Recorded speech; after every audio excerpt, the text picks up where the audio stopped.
Perfect. You seem a little nervous. I haven't hurt anyone yet this month. It's the 21st. That's good. Do you not like being videotaped, or No, you don't trust me? No, I do. Okay. So I'm weird acting. See, I am so comfortable with that. I would much rather be someone else. So what you'll notice is that I'm supporting her lower arm with my body. Okay. Some of you already have appreciated I have no upper arm strength at all. Okay. So I'm always going to be using my body to help me so that I don't have to do it with my arms. It also means I'm always getting very close to my patients. Some of you are going to be less comfortable with that, and so you're going to want to be like this. You'll quickly learn that that's pretty uncomfortable. Okay? So I'm here. We're doing flexion. I about did abduction. So I have my hand here because I want to know what's going on at the glenohumeral joint. Okay? So I'm going to bring her up. Do you see how slick that is? How smooth I'm going from one arm to the other? Okay? So I have her here, and then I'm passing her over to my other hand. You guys are so not appreciating me today. So I'm taking her all the way down. Okay, and she's got great range of motion. Now, with someone with that kind of range of motion, I'd be looking at her low back to see if she's going into hyperlordosis, and she's not. Hey, Wendy, can you show that slick technique on the other side just once so they can see it? Sure. Or they could move. So we're going to be here. The slick move is. Now we can see When I have to tell you to be appreciative, it really loses it. You know, like if I ask my husband for flowers, the flowers did not mean as much. Okay, so half of us try it and we can't do it, and then we'll be more impressed. yeah, exactly. I'm making it look too smooth. Okay, so then you're gonna come down. Now, honestly, I'm not getting a great end feel on her because she's so flexible.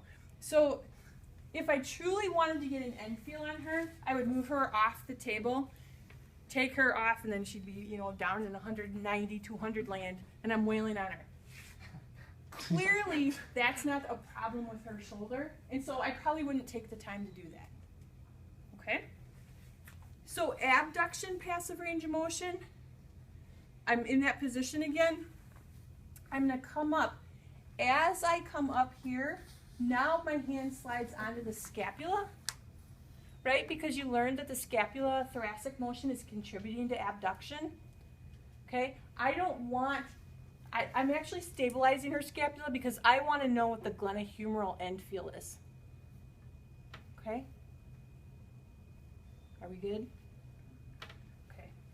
So then for the rotations, we're going to have her at 90 degrees as long as she can tolerate that position. It is much better looking at you than having you all behind me. Good idea. So you want her to be close enough to the edge. There you go. You're actually, oh, no, too much. No, just kidding. Okay, why do you laugh at that? That wasn't even my best work. So lateral rotation, I again have my hand on the front of her shoulder because I'm just monitoring what's happening there, and I'm taking her back and I'm feeling the end range, and she has a capsular end feel there. Why are you shaking your head? She's incredibly flexible. I know.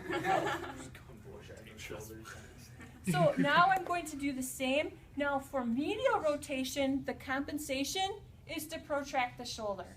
So now when I have my hand on her anterior shoulder, I'm monitoring that. And I'm not going to take her any further than having her shoulder up. So I'm not holding her shoulder down. I'm monitoring to know when my limitation in my range is. Okay? So in those few minutes, I just did passive range of motion and the end feels for 5 of the 6 motions. Okay? Now, extension, shoulder extension should really be done in prone. Okay? What you'll see in the clinic is people almost never put their patients in prone and they just do it in supine and let the arm fall off the table. I am one of those people, but for the purposes of this class, you will learn how to do it correctly. Okay? So go ahead and roll over for me. I thought you had your name. Oh, yeah, you do. Okay. Okay. So this would not be okay on a couple of levels. Need your feet hanging off the edge for me. Thank you. And then I'm going to be measuring the shoulder, so if you could take that hand and put it under your forehead. Thanks. Okay, do you see how her spine is much straighter by making those two changes? So we will be looking for that. I'll be looking for that in the video for the case, but you'll also need to do that for your practical exam. Okay?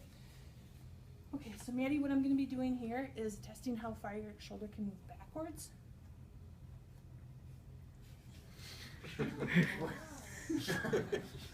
This is why you volunteered, right? You wanted to show your special talent to the I world? didn't think I was this flexible. Oh my god. I'm not taking her any further because that creeps me out. So I did not get an end feel for her for extension either. Again, I don't need to know her end feel if she has that much motion. A question. Just the hand positions, does it matter? So generally you want it to be in neutral rotation Okay. for both of those. Okay? So we haven't even gotten the goniometer out. We just did end feels. Do you want, I think maybe we should practice that first because we only took one group through the end feels, I'm just realizing. So let's go ahead and go back to the groups and have you just take the across the body. The problem is that our body is in the way. So that number is a very unreliable number. And again, people tend to not have problems into adduction. People adduct just fine. Okay? So adduction is another one of those we don't measure very often. The landmarks are exactly the same. You do want to have the person only flex enough to be able to clear their body.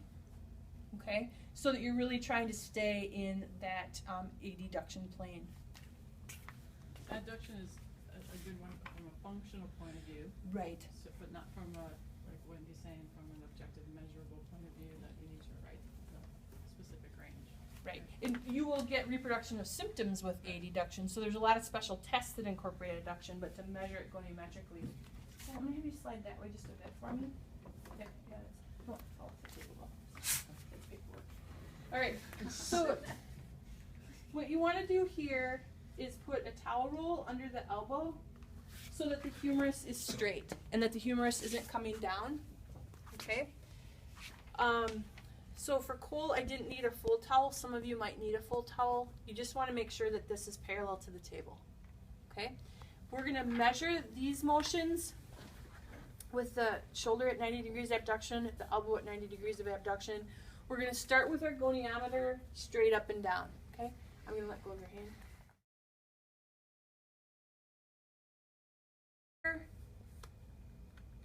So if I had him truly straight up and down.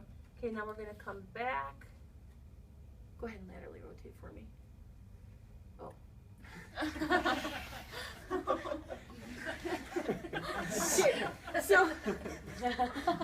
So the trick here is to make sure, go ahead and relax for me. I will bring you all the way over that way. The trick here is to make sure that the stationary arm stays vertical. What's easy to do is to let that move when you're moving the arm, so you want to make sure that that's vertical. I don't have my glasses on, so I'm not 100% confident that I had it vertical just now. When you do medial rotation, you're just going to do the same thing, just going the other way, right? So I had him at about 36, 37 degrees. The normal for lateral rotation is 90 degrees, 0 to 90 degrees. The normal for medial rotation is 0 to 70 degrees. Okay? When you're documenting passive range of motion, you always need to document end feel as well. Okay, but you would obviously not document end feel when you're doing active range of motion. Okay? So that was the quick and dirty guide to goniometry. So I showed you flexion, abduction, and lateral rotation.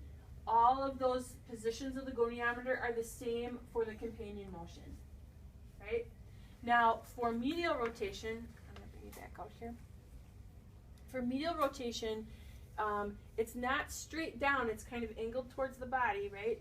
And you want to make sure, now I'm not holding the shoulder down, but if I go further, his shoulder comes up, okay? So I don't want to go any further than that. Now, I don't have him quite in AB.